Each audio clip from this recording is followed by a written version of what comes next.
Morning, everybody. Can you hear me? All right. All right. Yeah, Pete Rizzo, editor of Bitcoin Magazine, editor-at-large of the Kraken Cryptocurrency Exchange, and Bitcoin historian on X now, if you follow me.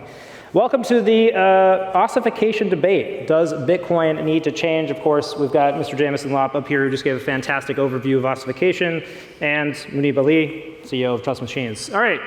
Show of hands. We just heard a little bit about ossification. Who in this audience believes that ossifying Bitcoin should be a goal? Show of hands. We should want to ossify Bitcoin and prevent changes to it. Show of hands.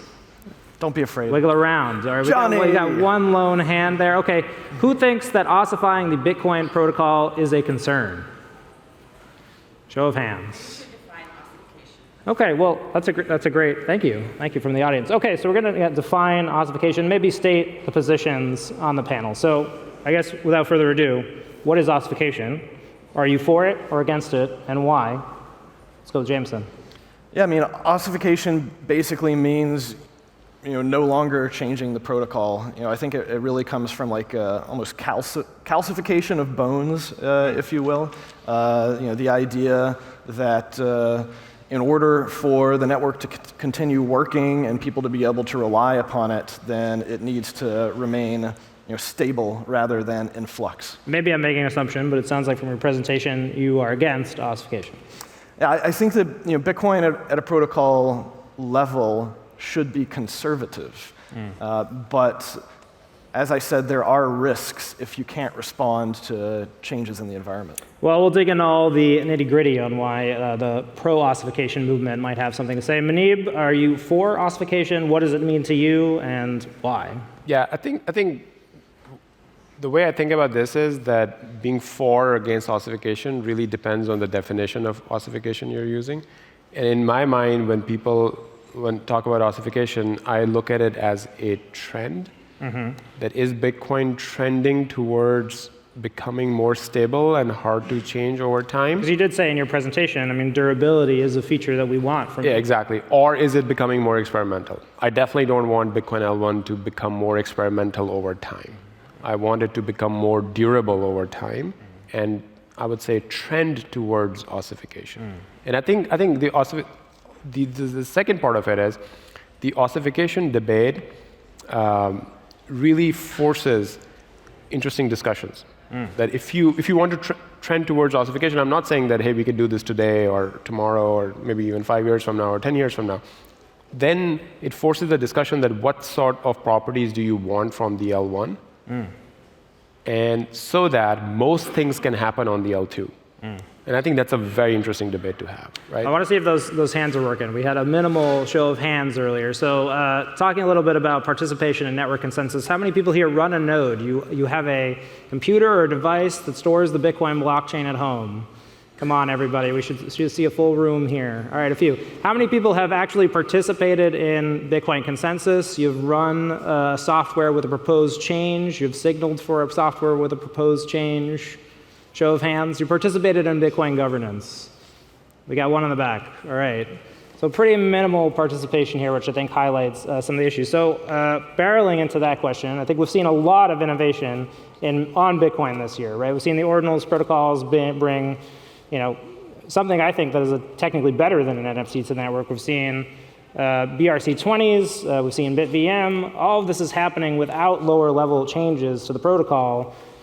Why are we upset with the status quo if the status quo is giving us so much to work with? Jameson. Well, I mean, some people would actually say that the Taproot and TapScript changes of a couple of years ago created this unintended consequence of inscriptions and related ordinals technology.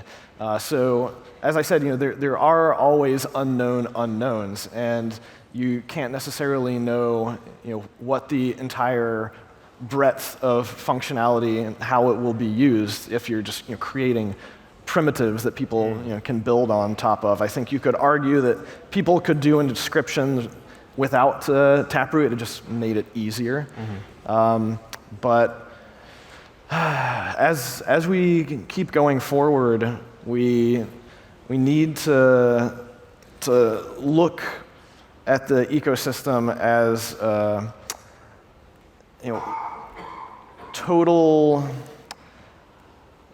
scope, like from developers, of how limited are people in what they can do. Like, do we want developers to have a wider variety of things they can do, or are we going to say, okay, Bitcoin is only money, and you can only store it and transfer it. You can't do more complex type of scripting functionality. So I think there's conflicting perspectives, and perhaps it's because I'm technical and I'm a developer, and I've always seen Bitcoin as a programmable database with all of these other interesting properties, whereas a lot of people may say, oh, it's only digital gold, and you should just keep it in cold storage unless you really need it. So it sounds like you're saying that ossification, this attitude that we have, is actually, it was our unwillingness to ossify Bitcoin that created this explosion of interest and new protocols. Muneeb, your take? Yep. I think it's great that there is Ordinals now, BitVM, and these projects are great, but I would say that they're happening in spite of the quite hostile conditions for developers that currently exist. Because I think Jameson had a great chart, right? Like, you look at the number of developers, pretty stable, not growing that much, but also not disappearing. I would call these as like die-hard Bitcoin believers, and who are working with like very low-level primitives and doing extremely hard work, right? Like they deserve credit for actually being able to do that. But it is not a very developer-friendly ecosystem right now. Right? So if you introduce, and this can only happen on L2s, you introduce like more high-level languages, easier developer environments. This is some of the work that we do with Clarity VM, or with Rootstock. You have EVM compatibility. And I think these things appeal to a much broader set of developers.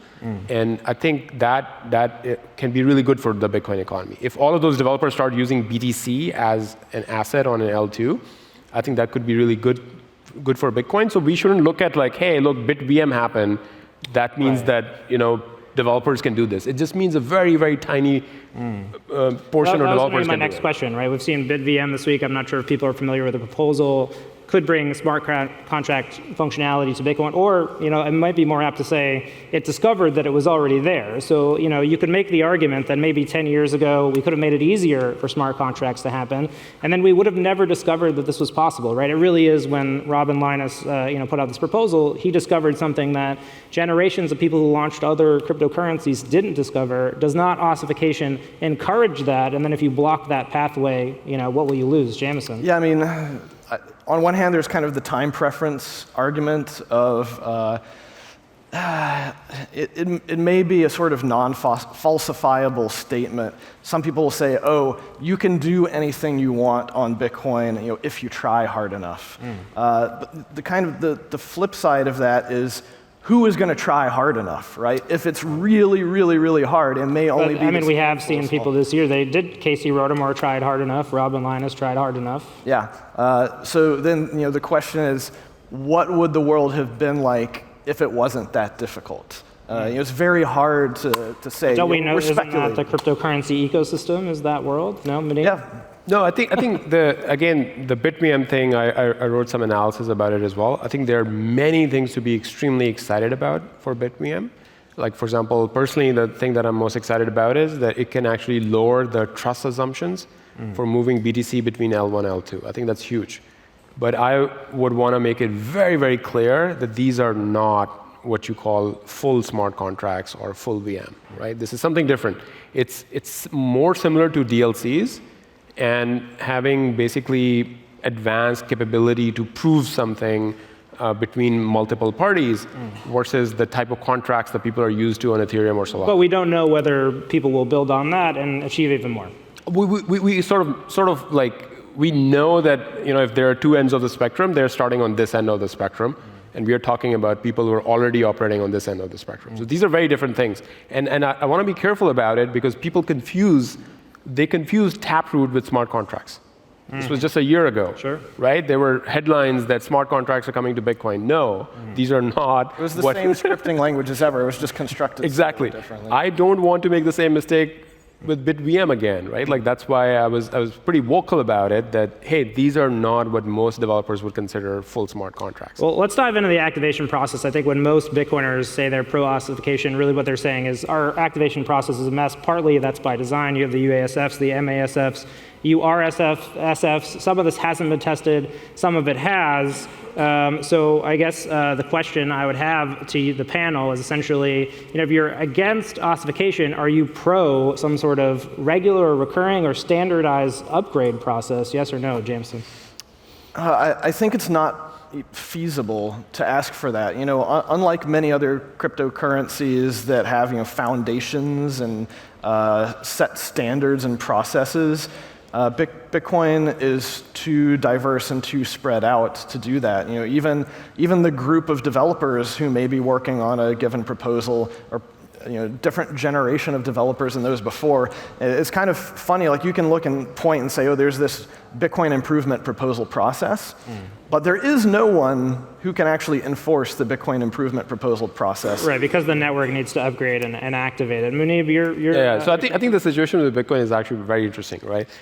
The situation is that James is absolutely right that there is no really well-defined Bitcoin improvement process. It doesn't exist really. Like if you try to define it, like people will be like, oh, they're missing holes, right? Like some other networks. Well, some people would argue that we shouldn't. It's actually a security vulnerability, and yeah, who defines the process? But then here's the interesting part. There's clearly something because Bitcoin does upgrade. We did get SegWit, we did get Taproot. So the interesting reality right now is I do think that Bitcoin right now implicitly relies on a bunch of trusted individuals or parties. Okay. And once proposals are coming from those more trusted parties, the reaction that it's almost like circles, right? Like if the proposals are coming from the inner circle, like the outer circles respond better to them. They're not that hostile to those proposals. But that inner circle is simply a meritocracy of people who... It's reputation. It's reputation, right? So that's how it's actually working. And if a proposal, so what ends up happening So what is wrong with the current process then? I think what's wrong with the current process is that if you're not part of that group, you cannot really propose good ideas. But can't anyone just earn themselves into that group through work? I do think that the order, like it's a timing thing, right? Like if you were a Bitcoin developer in 2013, 2014, 2015, you have a lot more respect than someone who's trying to become a Bitcoin developer in 2022 or 2023. It's a very challenging road because, as we said, even within the Bitcoin improvement proposal process, there is no best practice, much less anything written down of how you go about garnering support. Right. I would say the best way to describe it is, it's the cypherpunk ethos of rough consensus. Crypto-anarchy. Yeah, it's crypto-anarchy, rough consensus and running code. But in order to run the code, you have to get through the gauntlet of developers who believe that the code is worthwhile to actually merge into the implementation. Right. Well, I want to go back to the one hand of the person who participated in consensus. Thank you again. So when you're looking at that and you're saying that we don't have a standardized process, we can't have a standardized process, how do we end up with anything other than what we have, which is essentially needing a bespoke activation method every time we like to make an upgrade, and then needing that consensus to be very difficult? Jameson? I mean, I don't have a better proposal. I think this is just the well, then way where does the that it will angst be. come from with the people who seem like they want to change how Bitcoin is working? Yeah, so this is a very complex problem to talk about because there are many different attributes of Bitcoin that are essentially sacrosanct, these inviolable properties of the network. And if you propose something that has even the smallest chance of weakening those properties, you're going to see massive pushback. But I think on the flip side, and perhaps what we don't talk about as much, are some of the less well-defined properties of everybody talks about self-custody, running your own node, but how does that fit into scalability? Multi-sig was enabled by an upgrade even, yeah. Yeah, but if we continue on the current path, and the protocol doesn't change to enable more scalability, how does Bitcoin onboard 1 billion users? How do we even have 1 billion UTXOs that people can self-custody? There's, I think, a lot of unanswered questions there. Muneeb, same question to you. This bespoke process we have now, where does the angst come from if this is the only option? I think the process right now is actually, I don't have anything glaring that I would want to fix with it, right? I think it's actually a pretty decent way, an open, transparent way as well. It's not like people are going in secret back doors and making any decisions. It's a very public sort of a thing, and it has community support. I think where my worry comes from is that I'm in the camp that Bitcoin basically needs a few very critical changes to the L1, mostly in the camp of supporting better L2s. Right? Either it's like ARP Stark verify, ARP Snark verify, or something different, like where you can verify an entire thing like a WASM computation.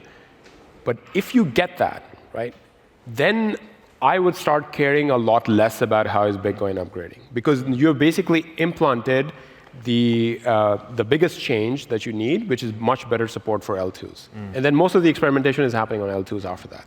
So we're talking a little bit about the bespokeness of the upgrade process. I want to talk about the participants. We've seen, as you mentioned, several upgrades over the years. Who should participate in the consensus? Are there groups that should not? Maybe for-profit companies, certain types of entities? How would you look at the participants in consensus upgrades in Bitcoin?